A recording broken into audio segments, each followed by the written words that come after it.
একটা শব্দ আছে, পরিস্থিতি। অনেক মানুষের মুখে আমরা এই শব্দ শুনি।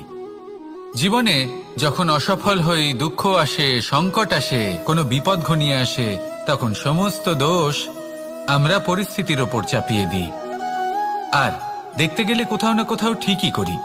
এই পরিস্থিতি প্রত্যেক দিনের মতো পাল্টাতে থাকে, কিন্তু এই দিন, এই রাত, এমন কেউ আছেন যিনি এর ওপরেও নিয়ন্ত্রণ সাধন করেন, আর তিনি হলেন সূর্য।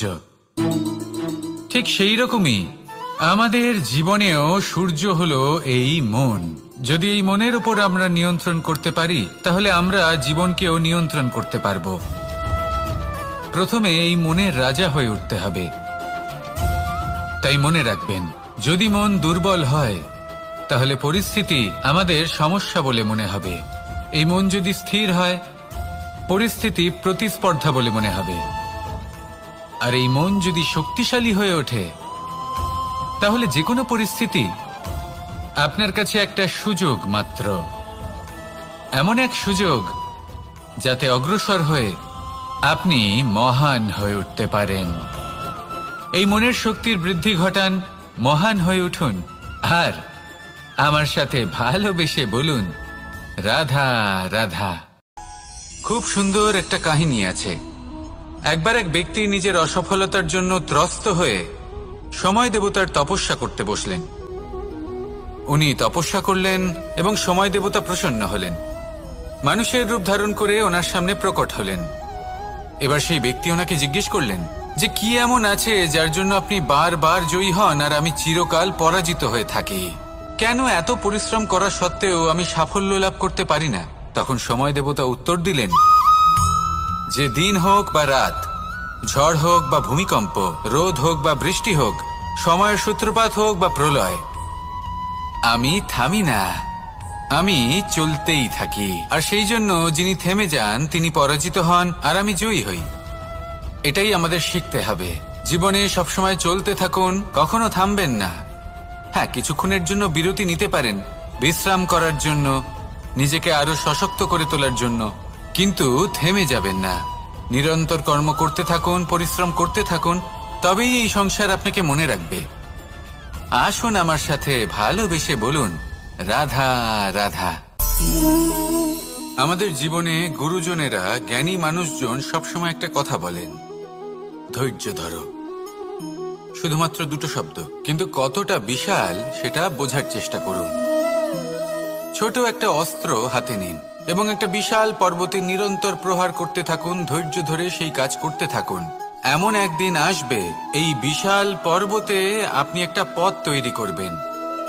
কোনো ধনুর্ধর যখন নিজের বিদ্যা অর্জন করেন, তখন তাকেও ধৈর্য ধরতে হয়, তার নিজেকে সময় দিতে হয়, তবেই সে ধনুর্বিদ্যা শিখতে পারে। সেইভাবে আমাদের জীবনেও ধৈর্য ধরার খুব প্রয়োজন। পরিবারে ধৈর্য রাখতে পারলে তাহলে আস্তে আস্তে দেখবেন প্রেম বৃদ্ধি পাচ্ছে।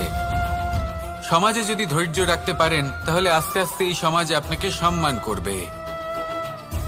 যদি নিজের জীবনে ধৈর্য রাখতে পারেন, তাহলে নিজে থেকেই আত্মবিশ্বাস বাড়বে, নিজের বিকাশ হবে।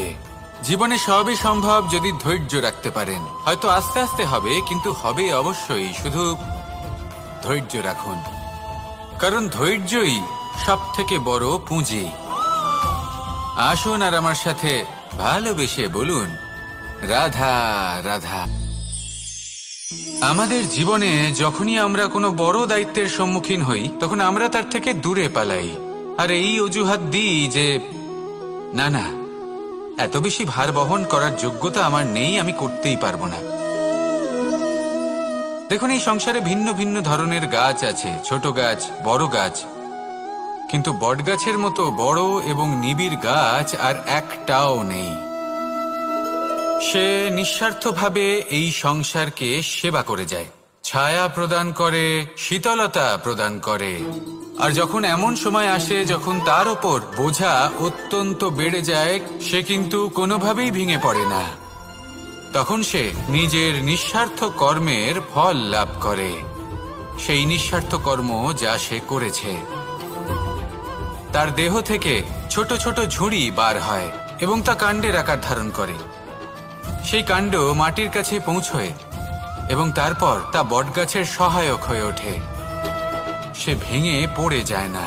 এইভাবে আপনিও জীবনে নিঃস্বার্থভাবে সবার সেবা করুন, ভালোবাসুন, সবাইকে সাহায্য করুন। যেদিন আপনার ওপর বোঝা অত্যন্ত বেড়ে যাবে, সেদিন এই সব মানুষ আপনাকে সাহায্য করার জন্য আসবেন, আপনার শক্তি হয়ে উঠবেন, আর আপনি বটগাছের মতোই মহান এবং বিশাল হয়ে উঠবেন। আসুন আর আমার সাথে ভালোবেসে বলুন, রাধা রাধা। মানুষ তার জীবনে দুই ধরনের পরিস্থিতিকে খুব ভয় পায়। এক, কোনো কারণবশত কারোর সামনে নত হওয়া। দুই, কোনো কারণে নিজের চরিত্র থেকে, নিজের মূল্যবোধ থেকে বিচ্যুত হওয়া।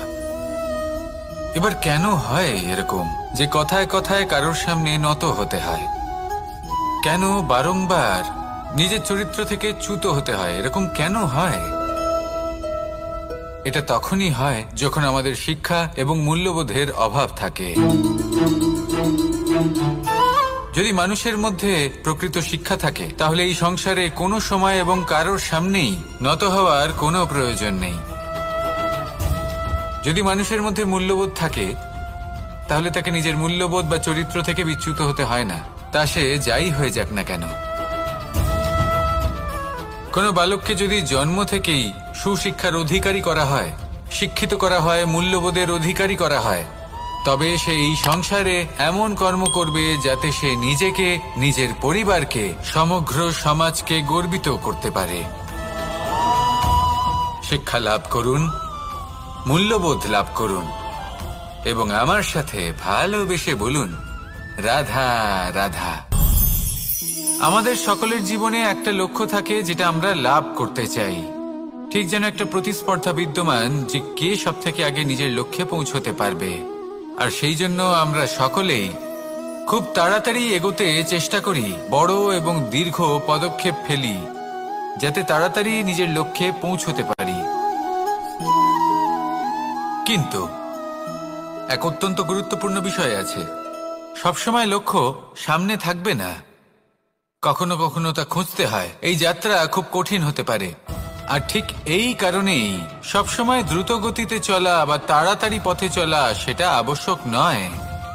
তার থেকেও বেশি গুরুত্বপূর্ণ হলো ভেবেচিন্তে তারপর পথ চলা। যদি ভেবেচিন্তে পদক্ষেপ ফেলেন, চলতে পারেন, তাহলে সেটাই সর্বশ্রেষ্ঠ পদক্ষেপ। কখন কোন দিকে যেতে হবে, কখন কোথায় দিক পাল্টানো যাবে না, কখন গতি বেশি রাখতে হবে, কখন কম, কখন থামবো, কখন চলবো, এই সব কিছুর বিষয়ে জ্ঞান অত্যন্ত গুরুত্বপূর্ণ এবং ভেবে চিন্তে চলতেই হবে। সেই জন্য শুধু তীব্র গতিতে সামনে এগোলে চলবে না, ভাবনা চিন্তা করে এগোতে হবে। আসুন আমার সাথে ভালোবেসে বলুন, রাধা রাধা। কখনো কোনো প্রজাপতিকে উড়তে দেখেছেন?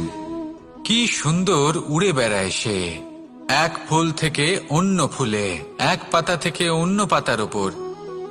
কিন্তু সে কিভাবে উড়তে শেখে কখনো ভেবেছেন? জন্ম থেকেই কিন্তু প্রজাপতির ডানা থাকে না, ও কিন্তু ছোট্ট একটা ডিমের আকারে জন্ম লাভ করে। তারপর সেই ডিমটি ভেঙে একটি কীট বাইরে আসে। আস্তে আস্তে সে বড় হয়, ওর শক্তি বৃদ্ধি পায়। তারপর সে সেই কীট দশা ত্যাগ করে নিজের ডানাগুলি মেলে। এই প্রক্রিয়া তার কাছে সরল নয়, অত্যন্ত যন্ত্রণাদায়ক প্রক্রিয়া, কিন্তু সে সেই যন্ত্রণা মেনে নেয়। আর তারপর আস্তে আস্তে সে উড়তে শেখে। শুধুমাত্র আকাশে উড়ে বেড়ায় তা নয়, আমাদের মনের মাঝে উড়ে বেড়ায়। এবার এই ডিম থেকে প্রজাপতি হয়ে ওঠার যে যাত্রা, এটা যতটা কঠিন, ততটাই কঠিন হয় এই সংসারে শ্রেষ্ঠ কর্ম করা, ততটাই কঠিন হয় এই সংসারে মহান হয়ে ওঠা। সেই জন্য প্রয়োজনীয় প্রচেষ্টা এবং সময়। নিরন্তর প্রচেষ্টা করতে থাকুন, পর্যাপ্ত সময় নিন এবং আপনি নিজেকে এই আকাশে উড়ন্ত অবস্থায় পাবেন। আসুন আমার সাথে ভালোবেসে বলুন, রাধা রাধা। পায়েস হলো আমার বিশেষ প্রিয়। এর মধুর স্বাদ মনকে প্রফুল্ল করে তোলে। ছোটবেলায় মা আমার জন্য পায়েস বানাতেন এবং আমাকে বলতেন, যে গরম থাকতে থাকতে খেয়ে নে কানাই, ঠান্ডা হয়ে গেলে ভালো লাগবে না। কিন্তু আমিও দুষ্টু ছিলাম, ঠান্ডা হওয়া পর্যন্ত অপেক্ষা করতাম, আর ঠান্ডা হয়ে যাওয়ার পরে মার কাছে যেতাম আর ওনাকে বলতাম যে মা, পায়েস তো ঠান্ডা হয়ে গেছে, এটা গরম করে দিন। তখন মা হাসতেন আর বলতেন যে পায়েস না হয় আমি আবার গরম করে দেব কানাই, কিন্তু এর মধুর স্বাদ, সেই মিষ্টত্ব, সেই সুবাস, সেটা আবার ফিরে আসবে না। কথাটা সত্যি। আর এই সত্যটাই আমাদেরও জীবনের সত্য। আমাদের জীবনের মধুর সম্পর্কগুলি, এতে যখন কটুভাব প্রবেশ করে তখন সেই মিষ্টত্ব ফিরিয়ে আনা প্রায় অসম্ভব ব্যাপার হয়ে যায়। আপনি চেষ্টা করে সেই সম্পর্ক ঠিক করতেই পারবেন, তার জন্য অগাধ পরিশ্রম করতে হবে, কিন্তু আবার সেই মিষ্টত্ব কখনো ফিরে আসবে না। সেই জন্য আপনার জীবনের যে মধুর সম্পর্ক আছে, যতটা সম্ভব চেষ্টা করুন তাতে মিষ্টত্ব বজায় রাখতে। কটুভাব আসতে দেবেন না। আসুন আর আমার সাথে মধুর স্বরে বলুন, রাধা রাধা। শব্দ, শব্দ আসলে কি? শুধুই কয়েকটি অক্ষরের সমষ্টি, নাকি আমাদের বাণী? এই শব্দ এমন এক শক্তি যা কাউকেই নিজের বশবর্তী করে ফেলতে পারে। শব্দ এমন এক অস্ত্র যা কাউকে ক্ষত বিক্ষত করে দিতে পারে। এই শব্দ হলো একটি নাদ স্বরূপ যা কোনো ঘুমন্ত ব্যক্তিকেও জাগিয়ে তুলতে পারে এবং নিজের লক্ষ্যের দিকে অগ্রসর করতে পারে। শব্দে এত শক্তি আছে যে কারোর মনে এতটা আঘাত দিতে পারে যে সে হয়তো জীবনে আর কখনো এগোতেই পারল না। তাহলে এই শব্দের প্রয়োগ খুব ভেবেচিন্তে করবেন। এবং এই শব্দের মতোই হলো নীরবতা। অনেক সময় এই নীরবতা আমাদের সহায়ক হয়ে ওঠে, অনেক সময় এটা আমাদের অনুশোচনাকে অনেক বেশি বাড়িয়ে তুলতে পারে। ভীষ্ম পিতামহ, অঙ্গরাজ কর্ণ, যখন দ্রৌপদীর বস্ত্রহরণ হচ্ছিল তখন এনারা নীরব ছিলেন। দুর্যোধনের বিরোধিতা করেননি, ওকে বাধা দেননি। আর তারপর কি হলো সেটা আপনারা সকলে জানেন। দেখতে গেলে নীরবতা চুপ করে থাকা, কিন্তু যদি কোনো দুষ্টের সামনে চুপ করে থাকেন, যদি তার বিরোধিতা না করতে পারেন, তাহলে এই নীরবতাই অনেক বড় পাপের আকার ধারণ করে। মনে রাখবেন আর আমার সাথে ভালোবেসে বলবেন, রাধা রাধা।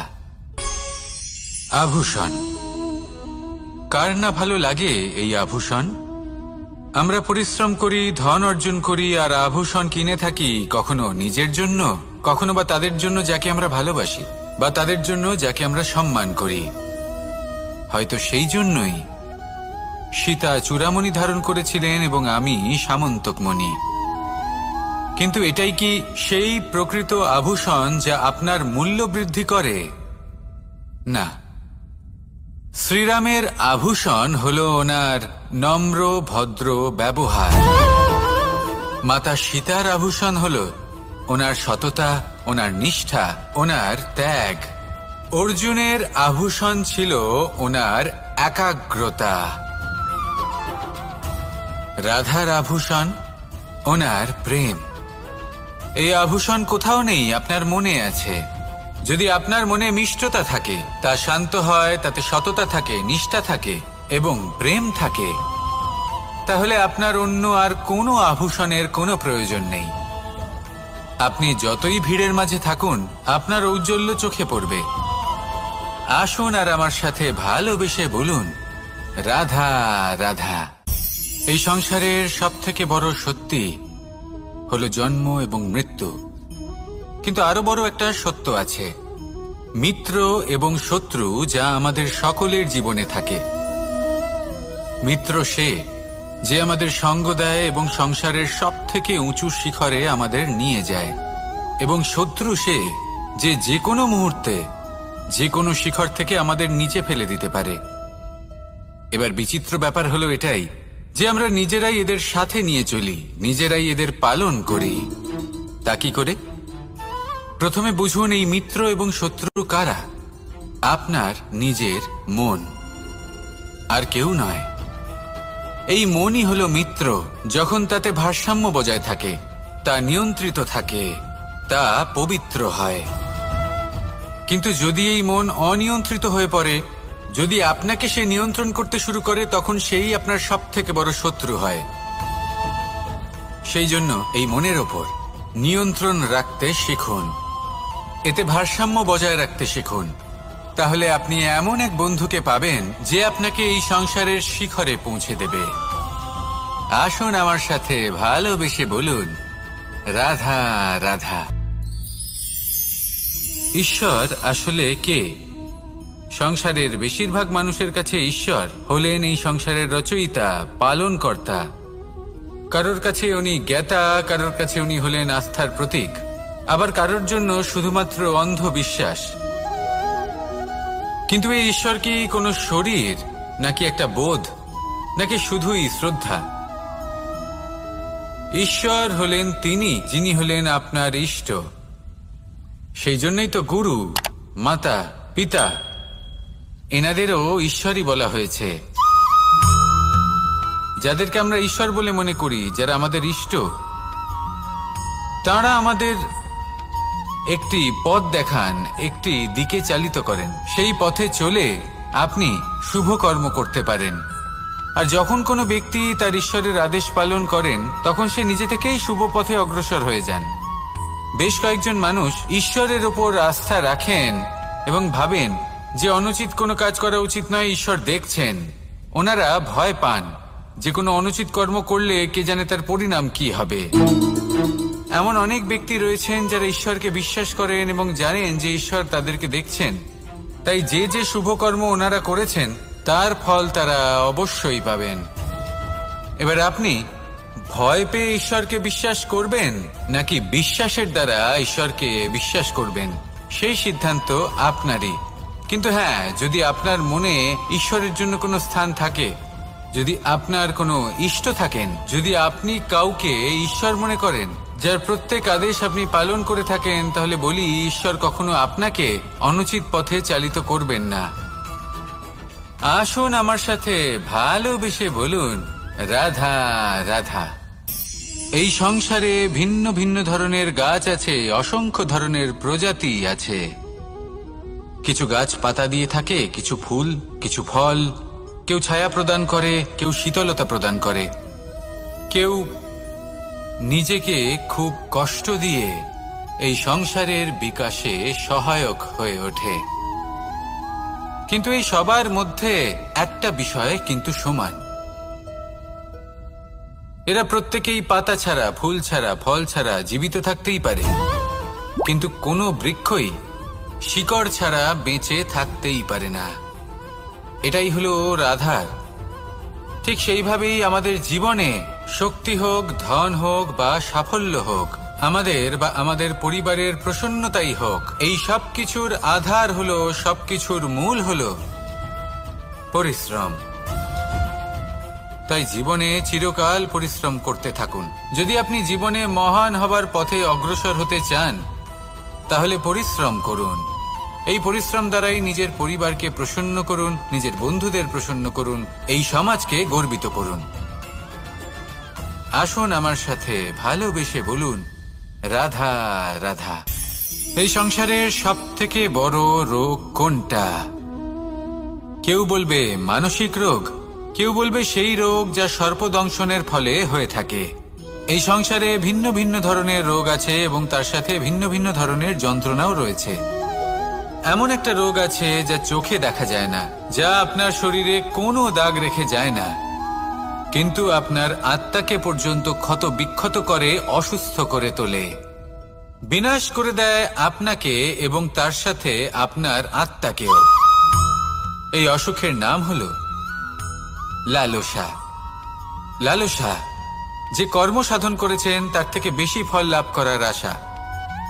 লালসা, যা আজ আছে তার থেকে অনেক বেশি লাভ করার ইচ্ছে। এই ইচ্ছে এই সংসারে সবার থেকে এগিয়ে থাকার আপনাকে প্রেরণা যোগাবে, কিন্তু তার জন্য আপনাকে অপরাধযোগ্য কাজ করতে উৎসাহিত করবে। আপনার বন্ধু, আপনার আত্মীয়, আপনার পরিবার, এই সবার থেকে আপনি কখন দূরে চলে যাবেন আপনি বুঝতেই পারবেন না। উচিত অনুচিত কোনটা, ধর্ম অধর্ম কোনটা, সব ভুলে যাবেন আপনি। সেই জন্য মনে রাখবেন, নিজের জীবনে যদি আপনি লালসার থেকে নিজেকে দূরে রাখতে পারেন, তাহলে এর অর্থ হলো যে আপনি এই সংসারের সব থেকে বড় অসুখের ওপর বিজয় লাভ করেছেন। আসুন আমার সাথে ভালোবেসে বলুন, রাধা রাধা।